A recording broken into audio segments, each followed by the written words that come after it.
Okay. Hi to everybody. What do I do? Oh, it's your machine there. Okay. Okay, we are still in Genesis 1. We're towards the end. We're starting at verse 20, which is the fifth day. Okay. So I don't know if my note, if what I say, and it doesn't matter, but I mean, I don't know if what I say is going to match what's in your notes.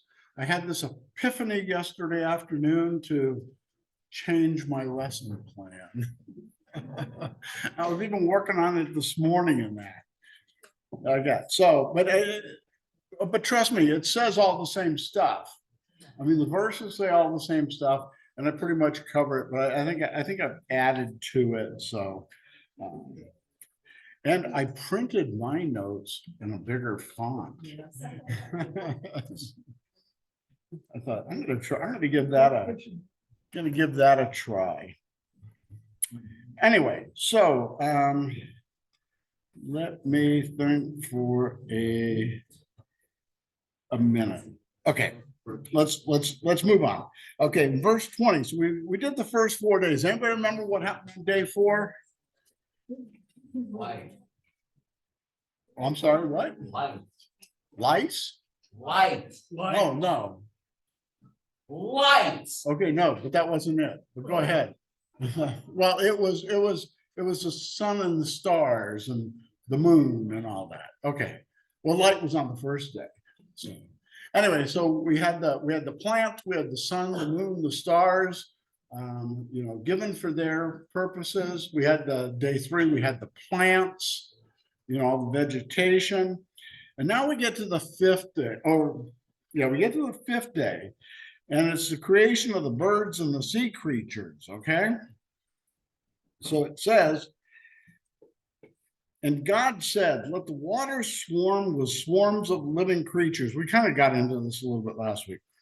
And let the birds fly above the earth across the expanse of the heavens. So God created the great sea creatures and every living creature that moves, with which the waters swarm, according to their kinds, and every winged bird according to its kind. And God saw that it was good. God blessed them, saying, now this is an interesting thing. I think I've read over this a whole bunch of times, but it's like Pastor was talking about today. He says to the fish and to the birds, be fruitful and multiply, and fill the waters and the seas, and let the birds multiply on the earth. And there was evening and there was morning, the 5th day. It makes you wonder. So when he said to, multiply and fill the earth, how did the fish react to that? I say, you get a lot of verses you just read over for years, you just read over them. And then at least for me, for one time, I look at it and I go, oh, wow, he told the fish and the birds to, fill the earth and multiply. And just like he says to the animals and to, man. So anyway, so the thing is that let the waters abound with an abundance of living creatures. That's the way the New King James, reads. The ESV says the swarms, waters swarm with swarms of. So anyway, so we see a great variety of birds and sea creatures were created at the same time. I mean, if we're going to believe the Bible, they were created all at one time. We don't see that they're evolving slowly over 1 million years. Okay, we don't see that the plants were on day 3 and the fish are on day 5, but the fish didn't come from the plants. Okay, now you got to understand, when we're talking about stuff like evolution, there's two groups that we're talking to.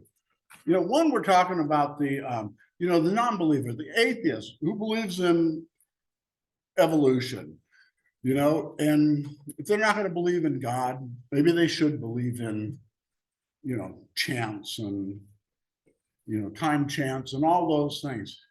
My concern more comes with the Christians who believe in, in evolution. And there's lots of them. They just kind of, yeah, we believe that God created, but, and then they go off into their thing of why it was able to take so long. They never come up with what God's purpose is in, creating something that'll evolve into several other, something. But I just want to say, so when we're talking about, if I speak against evolution, I'm speaking against Christians who believe in evolution. The non-Christians, I mean, they can believe that the rocks talk and all that stuff. I mean, because you can't convince them if you haven't convinced them, one, that there's a God and that God is a creator. Yeah. So, oh yeah, do a microphone. Two microphones there. Oh, we got one here. Okay. Well, God created Adam and Eve as adults, not as babies. So everything he created, his age was already in it. Yeah. So like rocks, they're saying that rocks are billions and billions Right. of years, but they're not. Right. God made them that way. Well, but we don't even need that. When we say age is built into it, age, we say age because something looks older, but it's not really age. Adam was still 1 day old, or 1 hour old, or the tree was an hour old, and yeah. But then we say, and this is where, well, this is the way we communicate, is we say, well, it had age built into it because it looks older, but there is no age there, at all. God created, and that was where it was. So, so amongst animals, there's diversity because it talks within their kind, and I don't remember what do they call it? Not a biological chart, but I know it goes species and kind. I don't know if there was something below species or what's above kind, and I should have looked it up. But if you all go back to your biology classes, it'll tell you what those are. But anyway, so you got kind, which would include different species. So if we're talking dogs, you got the teacup poodle. You got teacup poodle. That's one species. You got, you got a Great Dane. It's another species of dog. Dog's the kind, the different breeds are the species. I may be jumping too far down, but anyway, so when God talks about in their kind or of their kind, he's talking in general. So he's talking dogs. This would go back to Noah's, this would go back to Noah's Ark. When it says 2 by 2, well, maybe it just took 2 dogs. That's all he needed. 2 dogs, 2 cats, Okay. When we get to chapter 2 and Adam's naming the animals, you know that he named a lot of animals because he named the aardvark, the platypus, the giraffe. But later in the day, he got tired and he goes, dog, cat, ox, pig, hog. he gets out. Huh? Well, that's in the beginning. That's in the beginning when he's got lots of syllables, he's got a lot of breath and stuff like that. Get to the end, man, it's just ant. The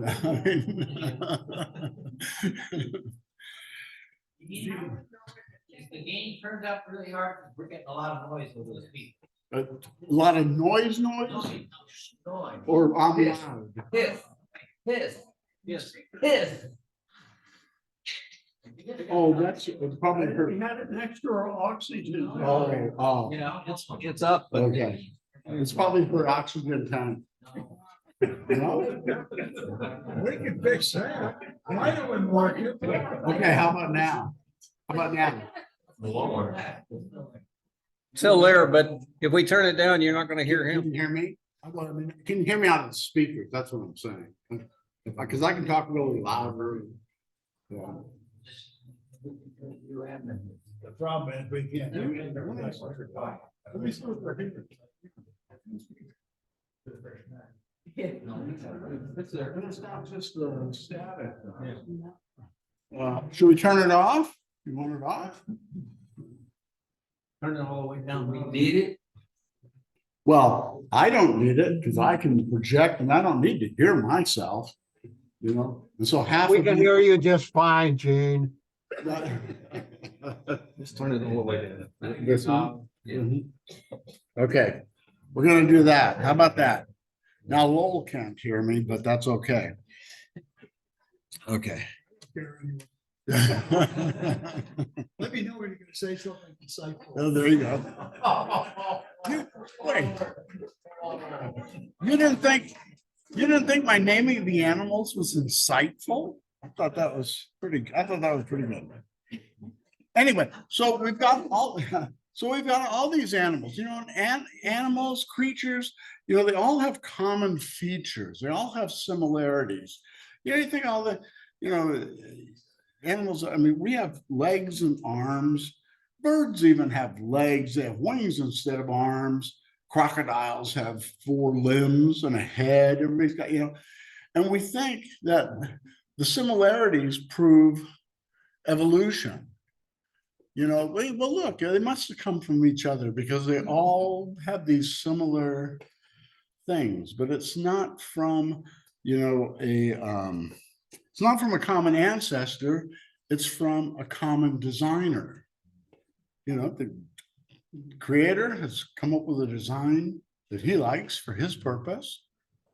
And it spreads, you know, it is spread out in his creation. You know, a car didn't evolve from a bicycle. Now, the designer may have used similarity or features from a bicycle to put in a car, wheels, a steering mechanism, a power mechanism, you know, those things. But it doesn't mean that after 1,000 years, a bicycle turned into a Studebaker, you know, or a 1955 Nomad. That is evolving into a Corvette. Yeah. Yeah. So, Hey, I have a question. yeah. About the fish. The Garden of Eden, was it on the beach? Was it on the ocean? How did he name all the fish? Or are they not considered I animals? think name the land animals. Land animals, okay. Okay, Diane. Everybody wondered, what was first, the egg or the chicken? Well, if they knew the Bible, they'd know that the chicken came first. Yeah, Obviously. yeah. Yeah. But like I say, when we're talking to people about that, if they're Christians and they have those issues, that's one thing. You know, an atheist, I'm not saying anything bad about the atheist. I'm just saying they don't know God. Why would they? Why, when you say, well, read the Bible and we'll tell you. Okay. So according to their kind, so they're created according to their kind. God did that. Okay, so we got that. We talked about the little dogs and stuff like that. So let's see. You know, evolutionist scientists, you know, they can talk fluently about microevolution. Microevolution are just little changes that happen in creation, bugs, birds, you know, whatever. And that's what gives us the variety. And those are some of the things that Charles Darwin was, you know, studying. You know, they had the boy, if you guys all watch that is Genesis history, you'll get a clearer picture of them than I'll give you. But from what I remember from reading, you know, Darwin and the early evolutionists, is that they would look at birds, same birds, different areas that had long beaks, short beaks. Well, it had to do with the food supply over a period of time, is how far their beak could go down to get, you know, get things like that. But they can always explain the microevolution. We don't doubt microevolution, you know, because we see it all the time where creatures have, you know, had changes. It's when they try to get into the macroevolution to say, well, a cow wandered into the ocean and became a whale. Pastor Callio. Correct. Well, you can improve species and change species, but it's not jump cut. Right, exactly, But see, they said science tries to say, and remember, and I'm not tearing down science because science does come up with stuff, but science discovers. That's all science really does. Science looks through a microscope, a telescope, and they see what is, and then they try to pull that into some relationship to what we can, what we can understand. But when they talk about, like sea animals came on shore, and developed a breathing mechanism. I mean, had they not dropped dead the first 10 minutes they were on shore? Because they couldn't, and that's the same thing with my example of a cow going into the, those are extreme examples, but a cow going into the ocean became a whale. Well, he drowned before he could, before he could become a whale. Now, see, the thing is, people can say, well, yeah, but that's the way God developed them. God did the work in them to change the, and I'll just use my silly example, the, cow into a whale. So he preserved them somehow. I don't know.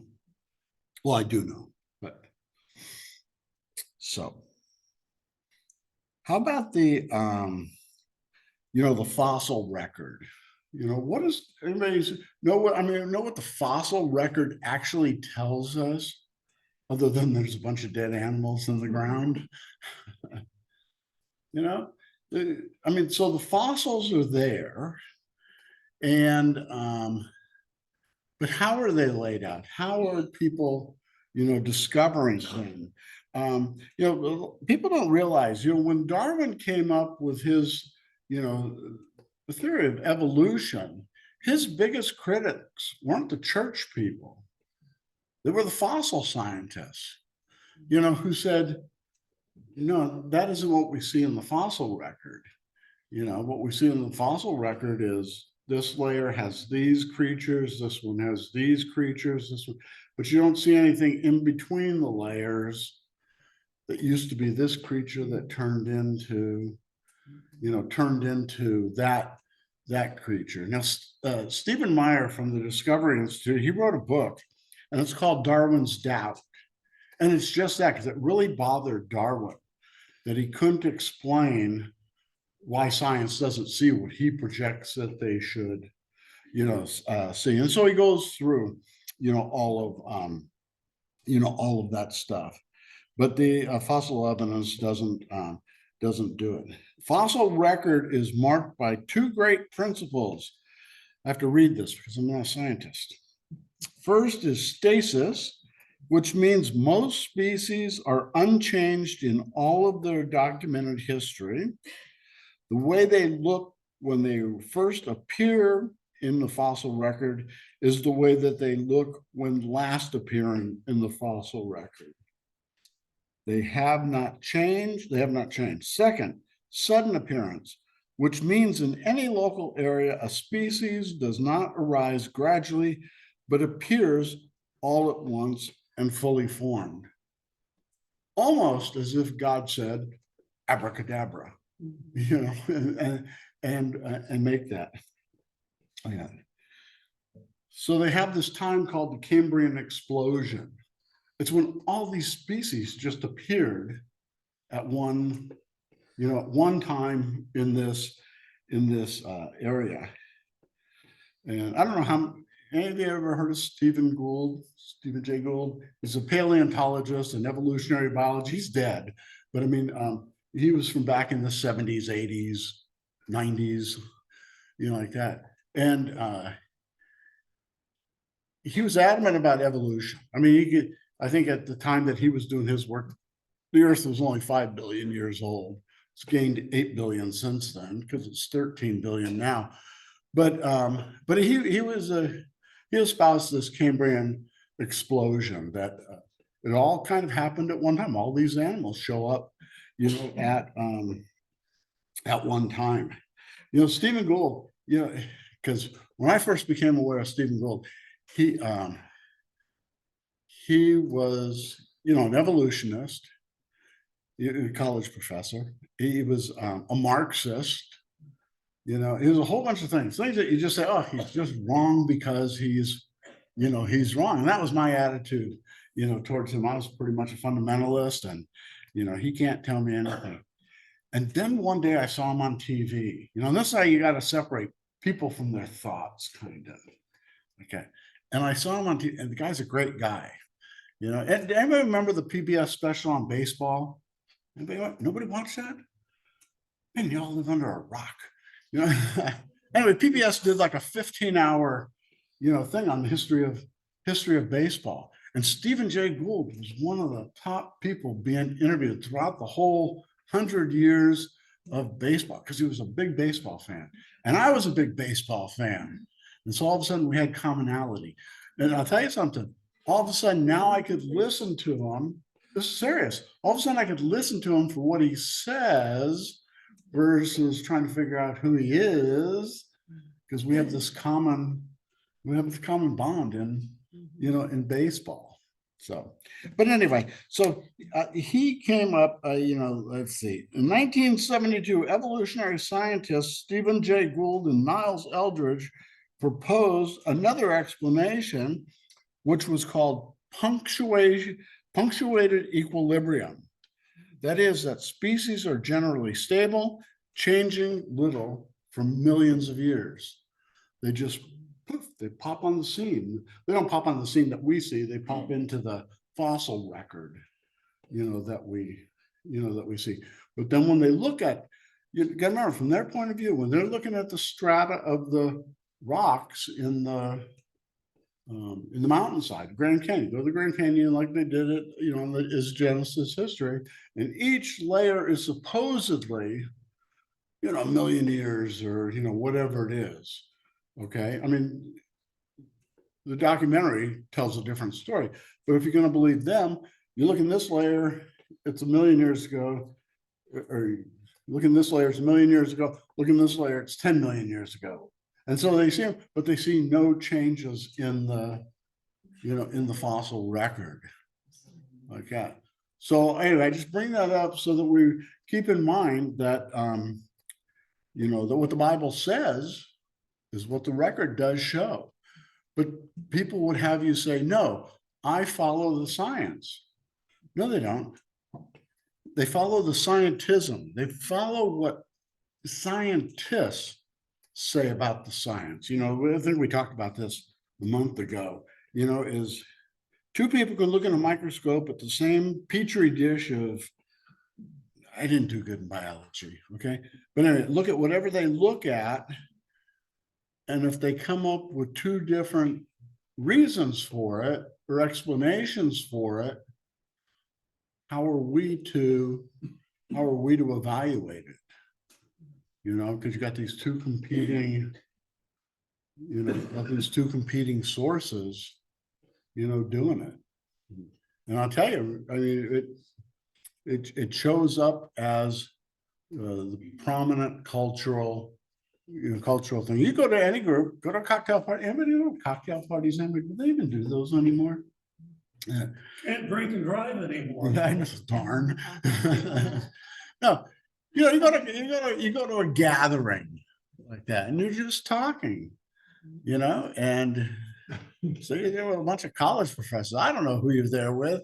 Like, and you say, you know, I believe God created in 6 days. I believe the earth is less than 10,000 years old. I believe all of this stuff. I mean, just imagine how you normally would be treated. Maybe your friends are nicer than other people's friends. But I mean, they think you're nuts, you know, and that's why they won't let it be taught in schools as an alternative. Since because they say, well, prove to me there's a God. You know, well, prove to me your science. I mean, you can't recreate, you know, creation in a lab, and that's the hallmark of science. You know, that it's got to be reproducible, right? And you can't do that. So anyway, okay. So The fossil record rejects the idea of millions of tiny changes. The quick leaps are the way of attributing miraculous power to chance or nature. You know, I'll tell you one thing. I mean, do we have any parts on us that are remnants of evolution? It's okay to say yes or no. I mean, yeah, you know, Janet with her bad back, she always talks about it hurting on her wing bones. That's what she was raised to call, what are the shoulder blades? You know, wing bones. And now imagine some people take that and say, see, we used to have wings. How about you? Anybody here ever fall down and hurt your tailbone? Did we used to have a tail? Well, wouldn't that be cool to hang from a tree by your tail? No. Oh, wait.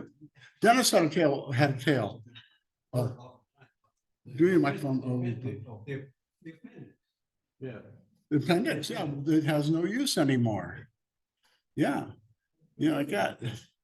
So people look at those, they look at those things and they try to, you know, extrapolate that. Yeah, see, we had all that stuff too, because we descended from a bird. That'd be our wing bones, a tail, a monkey. Our appendix, who knows what that would be. Joe.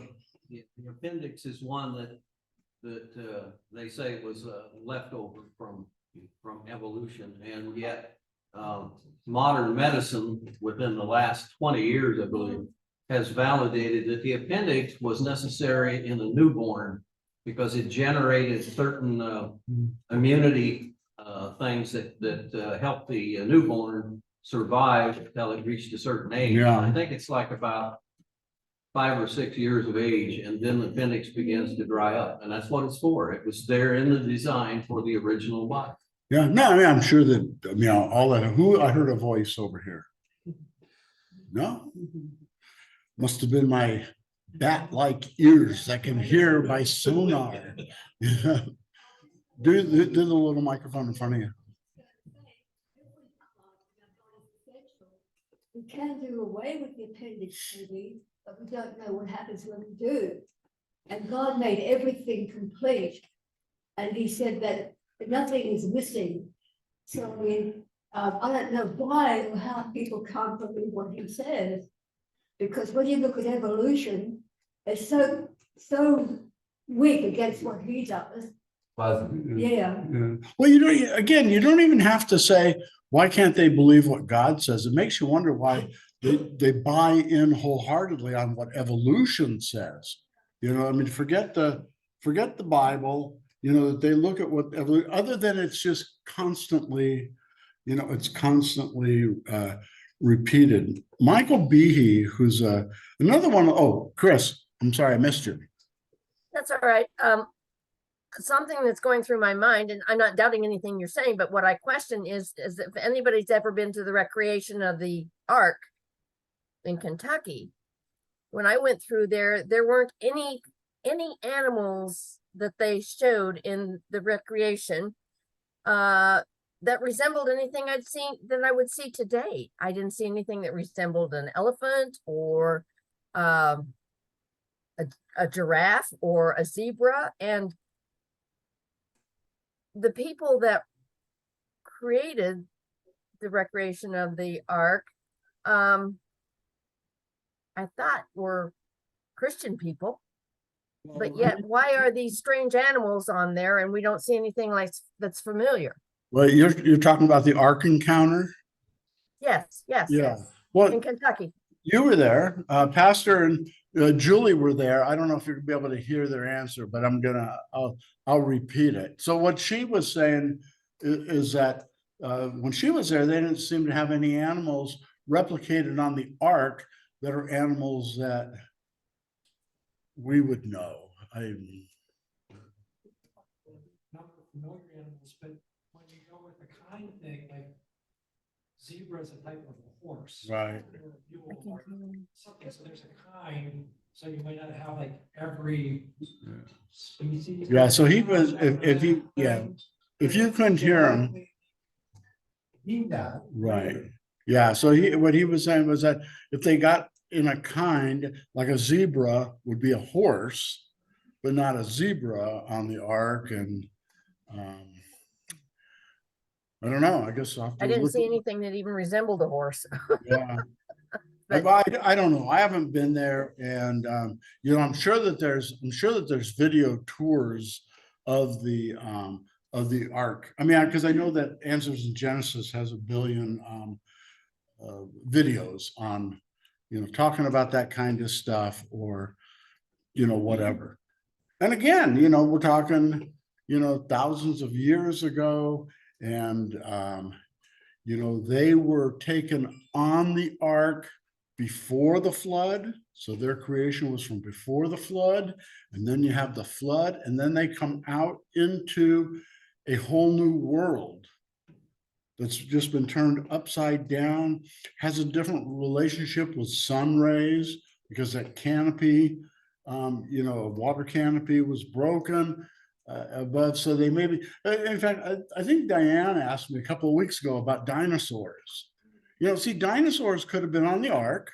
They could have been, he could have brought eggs, dinosaur eggs, but he could have brought baby, you know, baby dinosaurs, kidnapped them from their parents, you know, and brought them on the ark. But it was a whole new world that they entered into. And, you know, I don't even know what dinosaurs ate. They ate foliage because that's what they had, but maybe the right kind wasn't around. Maybe the trees weren't high enough for them to get to. You know, I don't know, but it's possible that they went extinct because after the ark wasn't the same as the ark, or the, you know, the environment and all that. They were just completely different. So I'm sorry. Oh. I was just thinking of some scenes in the Noah's Ark. Uh-huh. Kentucky. I thought they had some houses. You know, they kind of show where the quarters where they might have lived. Right. But the big thing for me was that I thought you bring all the animals, I wondered how that was, but it's just the kinds, and there's not that many kinds that at the time would all fit on the ark, so they can recreate any animal. Well, let's wait till the flood in chapter 6. And we'll discuss that. And in fact, I had, you know, maybe I'll get everyone one. I had those big fold out things. I had one for all of Genesis, and I had one just for Noah's Ark. You know, it's got about 10 panels on it on both sides. And in fact, it's even got a picture of the inside of the ark. I don't remember if it was just an artist's conception, or if there was dimension, or if there was dimensions on the inside, or if Noah had his cell phone and like a tourist went around taking pictures. I don't know. You know what? I'll bring that. Maybe I'll order that for everybody, because it explains everything about the flood, everything about Noah's Ark, kind of in lists, linear, and in drawings and all that. And so for the $3, it's well worth it. Okay, did I miss anybody else? Where did I leave off? Oh, we were talking about the punctuated equilibrium, that species are generally stable and change little. So I guess that's all I can say as far as that part goes. So the 6th day, so we're in 24 and 25 verses 24 and 25. The 6th day, the creation of man, God makes the land animals. Okay, so in 24 it says, and God said, let the earth bring forth living creatures according to their kinds, livestock and creeping things and beasts of the earth according to their kinds. And it was so. And God made the beasts of the earth according to their kinds, and the livestock according to their kinds, and everything that creeps on the ground according to its kind. God saw that it was good. So anybody have any idea what the difference may be? I haven't looked into it. I guess anybody else would just be guessing also. When it says of their kinds, livestock, livestock's usually what? Cattle, horses, oxen, pardon? Sheep. Okay, so we kind of figure what you'd see on a farm or a ranch, I guess. Like that. Creeping things. You know, would that be the bugs? That would be the bugs, snakes, reptiles? Reptiles and bugs. Okay, and then beasts and beasts of the earth. What would that be? I don't know. What, Bigfoot? Who said Bigfoot? I'm stealing that one and putting it in my notes. Next class is gonna get that one. So, yeah, so you got all these things that he's describing. He's describing them by kind. See, he can say livestock. He doesn't have to say oxen, horse, cow, sheep, you know, you can just say livestock. It's a kind. And I'm assuming that's a kind. I mean, I gotta get out my old science book and see what that says. 18 in the Yes. NIV, it says wild animals. For which one? For the beasts, Okay, 24 says Yeah. wild animals. okay. Oh, there you go. Who said lions? Julie said lions. Okay, so anyway, so what David said was, if you guys online didn't hear, was that his NIV said, what'd you say, wild things, wild animals? Yeah, it said wild animals, and then Julie said that would be like I already forgot. Lions and that, yeah, lions and tigers and gorillas, right? Everything that you see in a Tarzan movie. Okay, so we got that one. So what else can we get out of that? Oh, Chris, I'm sorry, an issue. Well, I was just wondering if kinds would refer to the species being, or I don't know species, but the mammals, reptiles, amphibians. Did you say amphibians? Amphibians, Amphibians, you know, I mean, there's mammals, right? there's reptiles, amphibians, you know, birds. If Yeah, well, they refer I think the kinds creepy, would be yeah, I think the creepy things would be the reptiles. reptiles and, you know, bugs and all that. Livestock would be Livestock, mammals. well, yeah, it'd be mammals, like, well, but it seems like wild beasts would be still mammals. And I think that's what he's making. Maybe there were no amphibian things at the time. Don't know. I just wanted to get an idea of what we think that, you know, those are when they do it, but they're doing it. In fact, I'm gonna have to look up what does actually fall into a kind, you know, just to see. I just don't know. That's just some scientist interpretation. Well, no, well, I mean, yeah, but it's still based on the word that, you know, that God used, you know, in this. So we'll have to see. Anyway, so let the earth bring forth living creatures. On the fifth day of creation, God made the birds and sea animals, but now God turns his creative attention towards land animals of various types. Now remember, he made the plants and all that. He made the vegetation so that the land animals would have something to eat. What else do we do with it? Maybe give them some shade. Got to have a place for the birds to land. You know, so you can see the way God prepares, and then God starts filling up the earth in different, you know, in different ways. So God made the beasts of the earth according to their kinds. You know, and again, it goes back to that same thing. We look at the infinite number of, you know, creatures that there are. You know, I probably should have talked about this when we're talking about the birds and the fishes, is that, you know, now I didn't do the counting here, so I got this from somewhere else, but that there's more fish in the waters than there are people on the earth.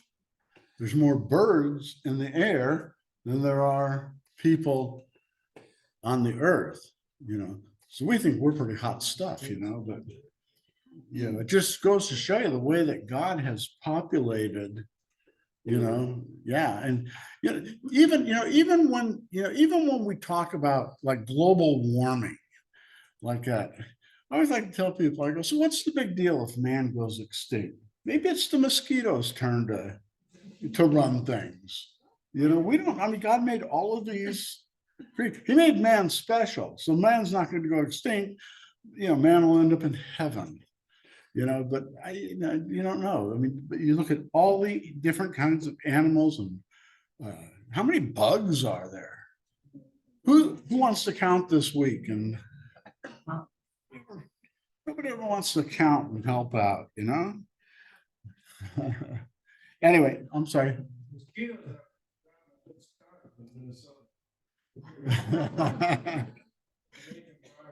Yeah. Yeah, it's just, we're at the top of the food chain. Unless we're walking through the jungle unarmed. So anyway, so you got into anyway, God made the beasts of the earth according to their kinds.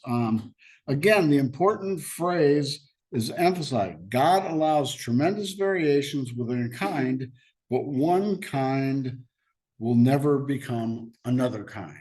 And that's just the whole thing. I think I said this a couple of weeks ago. If man is evolving, okay, say that we, and I think I brought this up, they don't say we evolved from monkeys anymore. They say the monkeys or the apes and us had a common ancestor. Okay, so then you got the monkey line and then our line. But if we're evolving, are they saying that man's not done, that man's going to evolve into something else? These are questions they need to be asked. I mean, say, well, if you're so sure that man evolved, is man still evolving, and will he be something else? And there'll be no more man. There'll be, I don't know, the Terminator. I'm sorry, who said something? I said they'll revert back to Neanderthal. There you go. Yeah. And that's the other thing. When they go back and they look at those records and they see all these different, like Neanderthal or, whatever they are, they still come to the conclusion that he was man. He was either man or he was an ape. One of the, they got a skull here and they got a skull here, and they go, well, this was an ape and this was a man. They never have ape man. They never find any. I don't even know what they would look for. I don't know. Anyway, so in verse 26, he says, then God said, okay, so you did all the animals stuff. He says, then God said, let us make man in our image, after our likeness, and let them have dominion over the fish of the sea, and over the birds of the heavens, and over the livestock, and over all the earth, and over every creeping thing that creeps on the earth. That's a pretty big responsibility, to have dominion over, all of those, all those things. So what does that mean? Oh, Kurt, go ahead.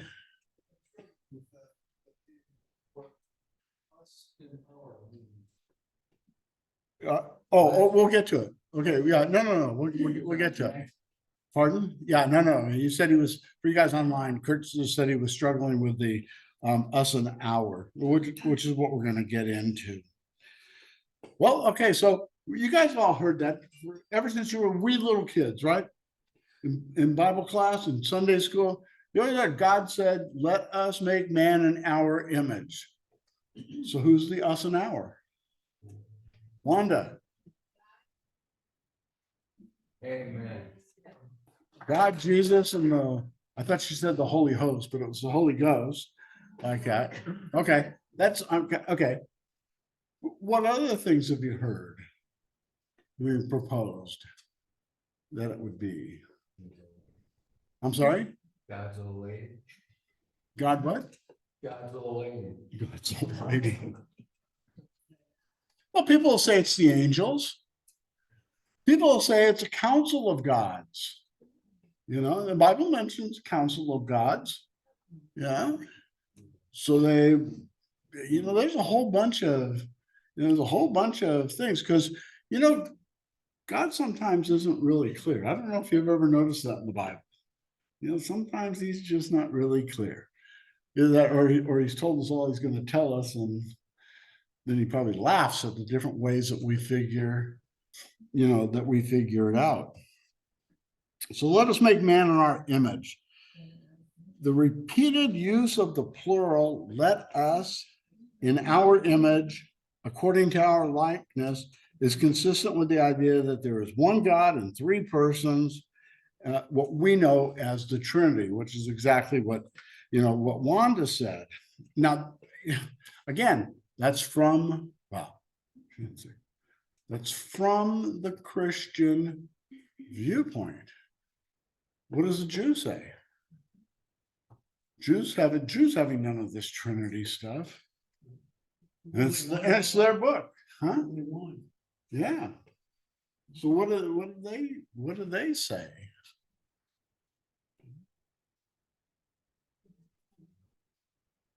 I'm sorry, say it louder. Right.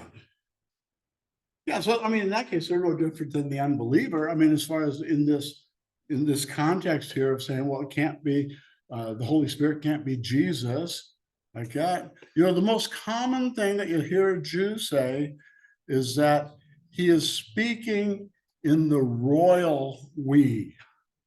Okay, it'd be like a king sitting on his throne and saying, we have declared this. Well, who's the we? It's him.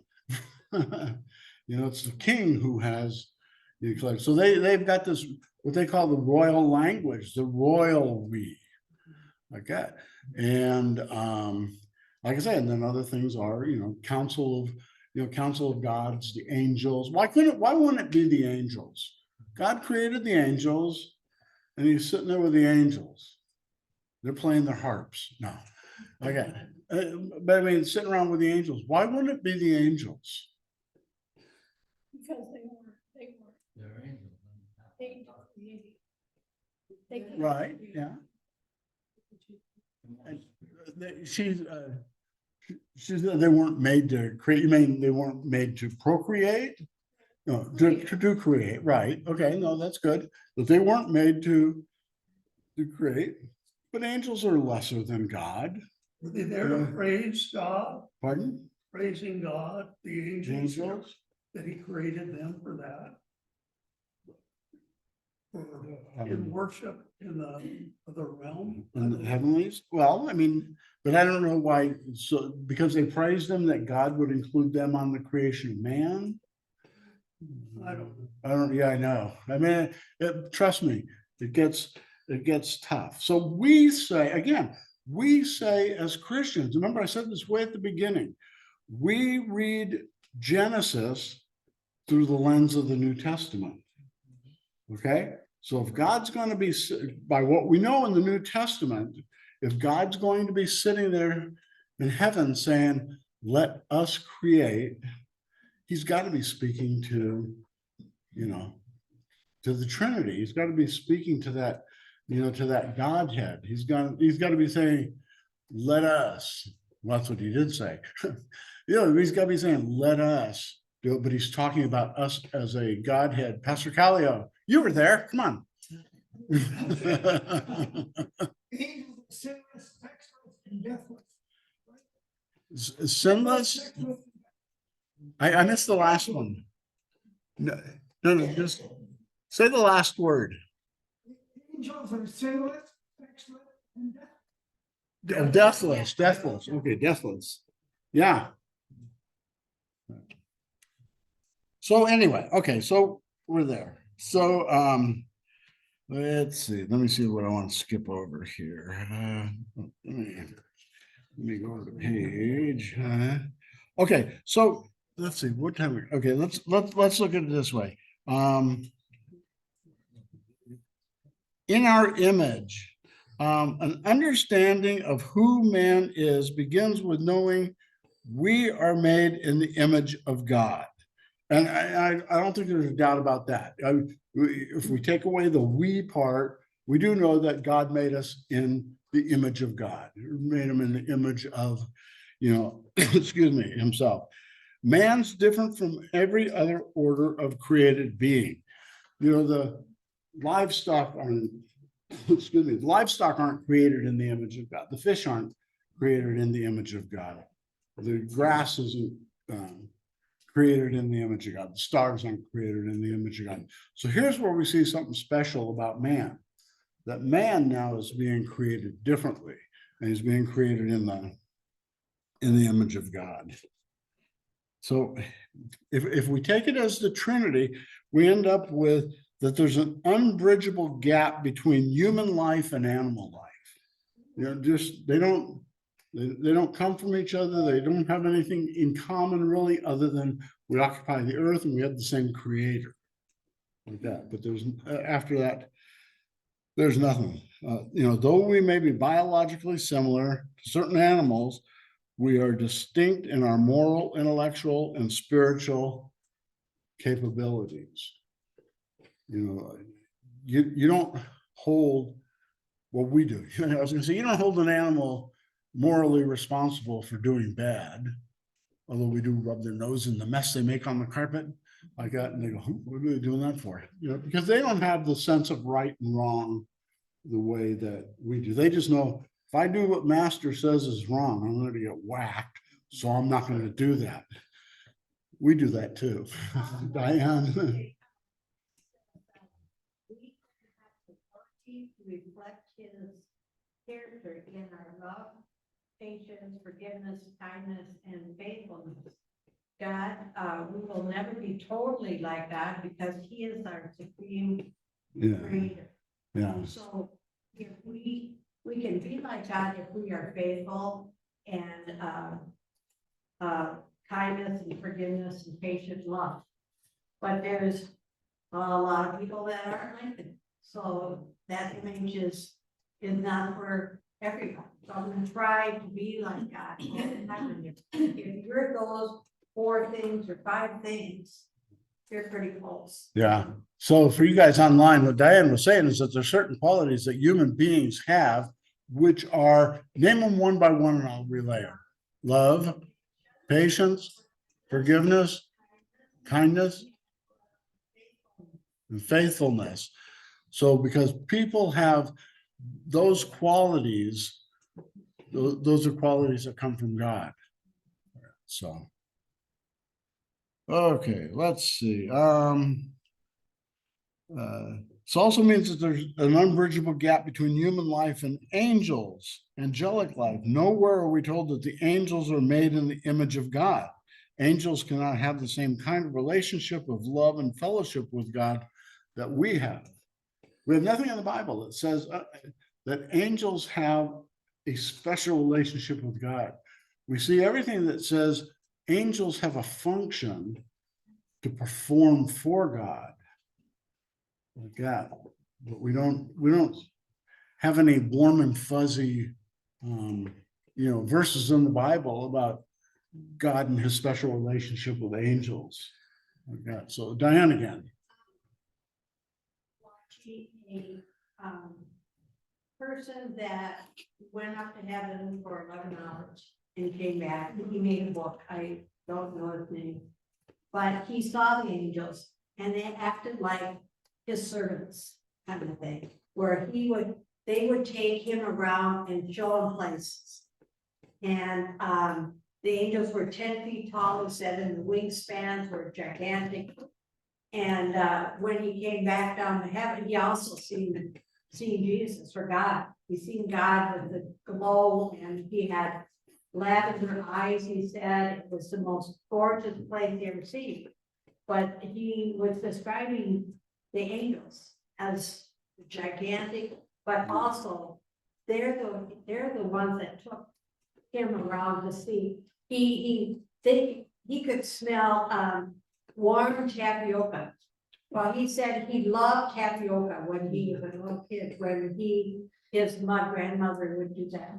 And he loved horses. Well, the angels took him into this pasture where there was gorgeous horses, and he was going to pet him, and his hand went right through him. What do we do? What do we do with stories like that?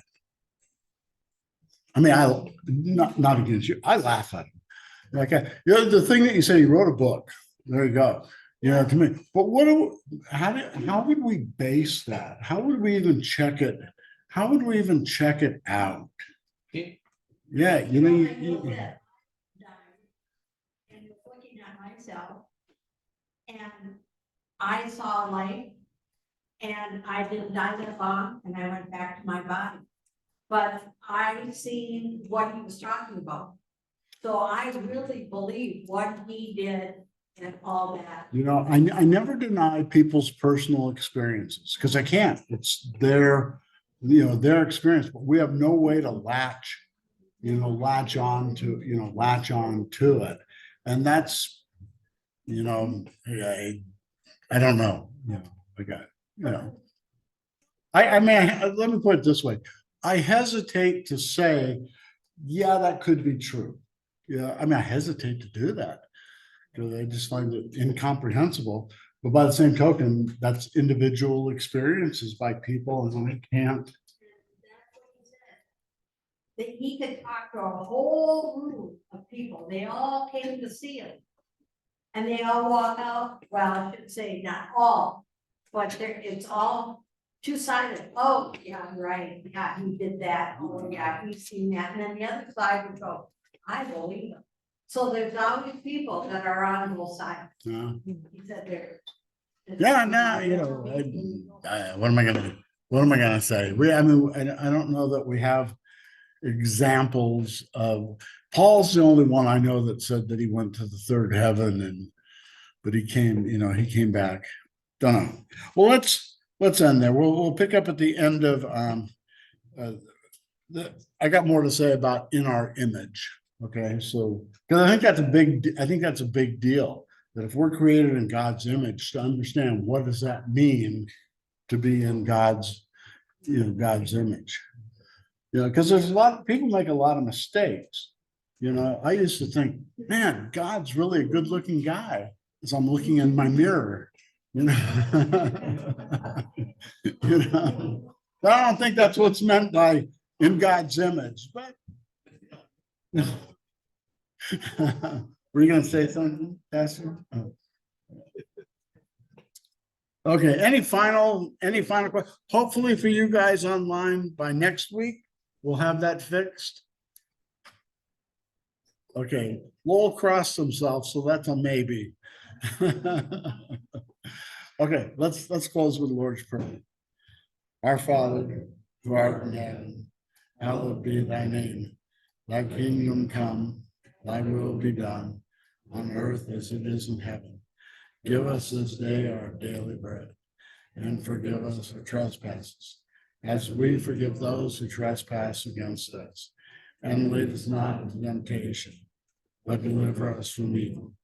For thine is the kingdom, and the power, and the glory, forever and ever. Amen.